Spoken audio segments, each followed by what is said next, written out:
हो न हौ दाजु यो जङ्गलमा के हेरेर बस्नु भएको हौ यो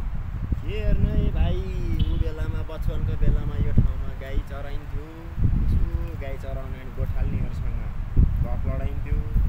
मिठो मिठो कुराहरू गरिन्थ्यो त्यसैको सम्झनालाई आजै यतैतिर चराउँदैछु भाइ हो दाजु पैसाको कुरा पैसाकै हुँदो रहेछ बालकमा यो जङ्गलमा एउटा माटोले चिन्थ्यो अहिले सहर बस्यो सहरबाट गाउँ आउँदाखेरि गाउँले चिन्न त परै जाओस् हामी गाउँलाई नै चिन्दा रहेछौँ के चिनिन्थ्यो भाइ हामीले यो सधैँभरि हिँडेको यो बाटो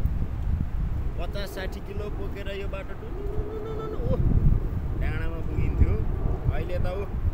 आफ्नै एउटा ज्यान बोकेर हिँड्ने नि साह्रै धाउधाउ भयो भाइ यस्तै पारा हो भनेदेखि अब यो हाम्रो छोरा नातिको पालासम्म काम गरेर चाहिँ खानु सक्दैन हेर भाइ लुटेर ठगेर चोरेर खाए त्यही हो दाजु अहिले कहाँ नेपालमा उ बेलामा यो रुखहरू त हरियो नहुन्थ्यो अहिले त खोइ बिचरा पात पनि छैन अब त बुढो भयो कपाल सकल झरिसक्यो कपाल पनि झरे साँच्चै तिम्रो त कपाल त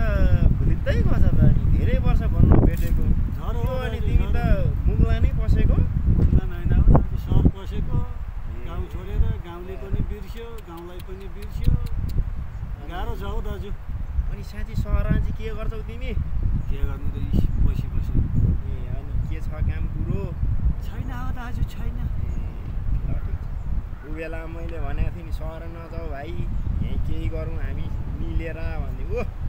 अहिले म टक्का गाई पालेको छु भैँसी पालेको छु दुध बेचेर मेरो आम्दानी भनेको त 50-60 हजार हुन्छ हौ अनि के छ तिम्रो इलाम सहरतिर दाजु त म लाग्यो दाजु खासै ल दाजु